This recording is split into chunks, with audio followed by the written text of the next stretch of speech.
याद कीजिए कि वर्तमान में जो बिहार में सरकार है, यही सरकार थी जिस सरकार ने नियोजित शिक्षकों के विषय में कहा था, खास करके बीजेपी, कि भगवान भी ऊपर से आ जाएंगे, नौकरी नहीं मिलेगी, परमानेंट नहीं होगा आपको। इसलिए हम कह रहे हैं कि ये सरकार प्रायोजित पेपर लीक है। और अब तो हम कहेंगे कि सरकार का ही पेपर लीक हो गया।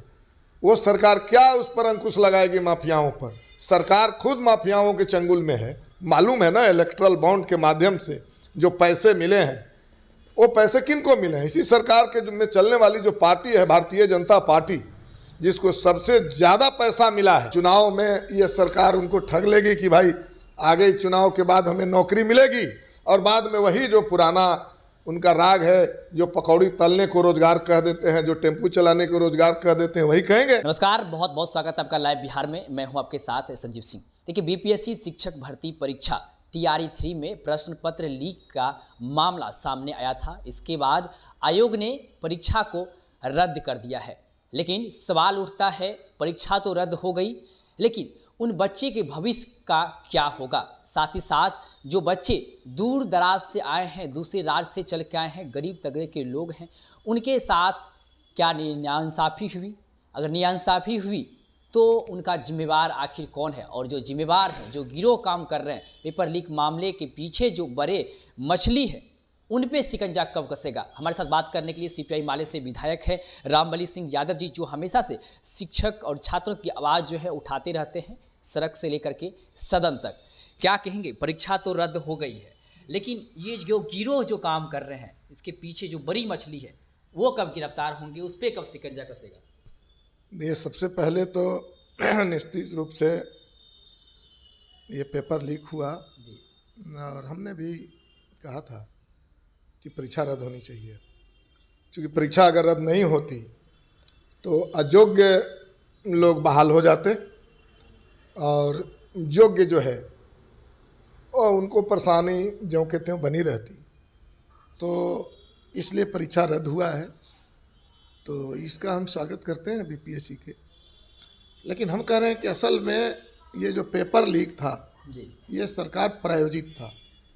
इसलिए बड़ी मछली और छोटी मछली का विषय नहीं है, सरकार को सब मालूम है कहाँ से लीक हुआ है, क्यों लीक हुआ है। कहा जा रहा है कि जो गिरफ्तार हुए हैं करीब तकरीबन 300 परीक्षार्थी, उस पर आरोप लग रहा है कि 10-10 लाख रुपये दे करके वो लोग सेटिंग करवाए थे। तो आखिर पैसे देने वाले तो गिरफ्तार हो गए, और पैसे लेने वाले कब गिरफ्तार होंगे? और बीपीएससी के अंदर कहा जा रहा है कुछ लोग जो है इसमें संलिप्त हैं, वो उस पर कब शिकंजा कसा जाएगा? क्या संरक्षण दे रही सरकार उस पर? नहीं, हम तो शुरू से कह रहे हैं कि बिहार में अभी जो सरकार है एनडीए के जी, वो एनडीए की सरकार माफियाओं को बढ़ावा देने वाली है जी। इसलिए जब दबाव बना मीडिया के माध्यम से, पेपर लीक हो गया, तो उसने जो कमज़ोर तबके के लोग हैं, छोटी मछली जिसको कहा जाए, वो मछलियाँ हैं भी नहीं जी। उनकी बेरोजगारी है, वो परीक्षा में पास करना चाहते हैं, शिक्षक बनना चाहते हैं, उनको अगर कहीं से कोई सुविधा मिल रही है, वो नाजायज़ ही सुविधा क्यों नहीं हो, वो हासिल कर लिए। लेकिन सुविधा मुहैया कराने वाले जो लोग हैं वो इस सरकार के अंग हैं, सरकार प्रायोजित है, इसलिए सरकार को मालूम है। इसलिए इसको रफा दफा करने के लिए हमारे बेरोजगार नौजवानों को गिरफ्तार करके और इतिश्री कर देना चाहती है। तो हम तो कह रहे हैं कि इसका तो स्रोत पता चल गया, गुजरात से इसका स्रोत है, बड़े माफिया इसमें हैं, उन पर शिकंजा कसनी चाहिए। और इसके साथ साथ हम कहेंगे कि केवल इसी बहस में उलझने की आवश्यकता नहीं है, क्योंकि आप याद कीजिए कि वर्तमान में जो बिहार में सरकार है, यही सरकार थी जिस सरकार ने नियोजित शिक्षकों के विषय में कहा था, खास करके बीजेपी, कि भगवान भी ऊपर से आ जाएंगे, नौकरी नहीं मिलेगी, परमानेंट नहीं होगा आपको। और जब बहाली की बात महागठबंधन के लोग चुनाव में कर रहे थे, तो नीतीश बाबू कह रहे थे पैसा कहाँ से आएगा। नियत तो पहले इनकी नहीं थी, ये तो 17 महीना जो गठबंधन की सरकार बनी और जिसमें भाकपा माले थी, जो सड़क पर भी सरकार को से 2-2 हाथ करती थी और सदन में भी सलाह सुझाव इनको देती थी। तो मजबूरी बस इन्होंने परीक्षा लिया और उस महापरीक्षा हुआ, कोई परीक्षा लीक नहीं हुआ। और इसलिए हम कह रहे हैं कि ये सरकार प्रायोजित पेपर लीक है, और अब तो हम कहेंगे कि सरकार का ही पेपर लीक हो गया। वो सरकार क्या उस पर अंकुश लगाएगी माफियाओं पर? सरकार खुद माफियाओं के चंगुल में है। मालूम है ना, इलेक्ट्रल बॉन्ड के माध्यम से जो पैसे मिले हैं, वो पैसे किनको मिले हैं? इसी सरकार के में चलने वाली जो पार्टी है, भारतीय जनता पार्टी, जिसको सबसे ज़्यादा पैसा मिला है। और इसीलिए हम कहेंगे कि जो युवा बेरोजगार हैं उनकी बड़ी आबादी है।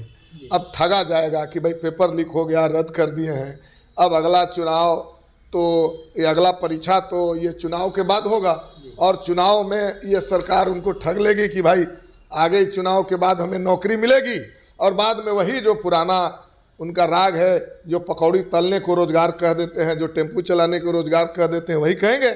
और इसलिए हम कहेंगे युवाओं से कि आपकी परेशानी हुई है, निश्चित रूप से आपके परेशानी के हम साथ हैं, हम आपके साथ हैं, और आप आने वाले दिनों में इस सरकार को उखाड़ फेंकिए। इससे कोई उम्मीद मत कीजिए कि चुनाव के बाद आपको नौकरी मिल जाएगी, चुनाव के बाद आपको रोजगार मिल जाएगा।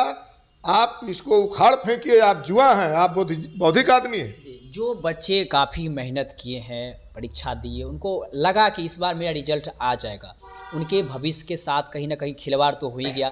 साथ ही साथ जो बच्चे गरीब तबके के लोग हैं, जो अलग अलग जगह से आए हैं, किसी तरह से पैसा व्यवस्था कर करके एग्ज़ाम दिए हैं, अब तो उनका पैसा भी बर्बाद हो गया, परीक्षा भी चला गया। अब बच्चे क्या करेंगे? उसका जिम्मेवार जो है, जो सरकार है, क्या उसे मुआवजा देनी चाहिए उन्हें? ना, सबसे पहले तो इसमें कोई दो राय नहीं है। हमारे बच्चे जो तबाह हुए हैं जी, वो बच्चे बेरोजगार थे।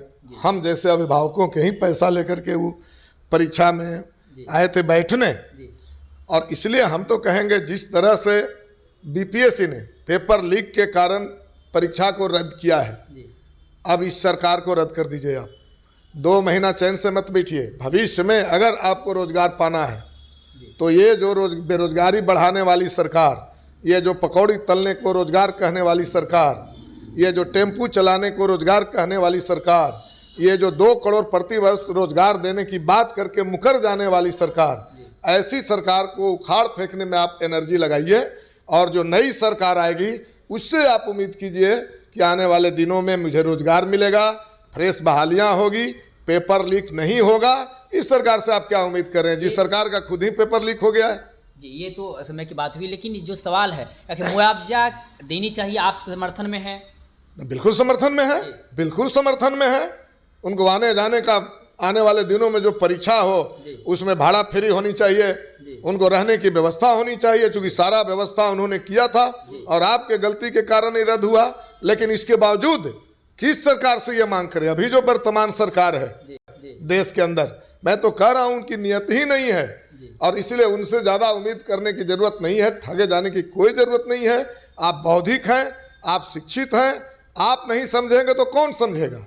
और इसलिए हम कह रहे हैं कि जिस तरह से बीपीएससी से हम मांग किए कि परीक्षा रद्द कीजिए, क्योंकि बीपीएससी उसका हेड संस्थान है, उसी की मर्जी से परीक्षा रद्द होगी।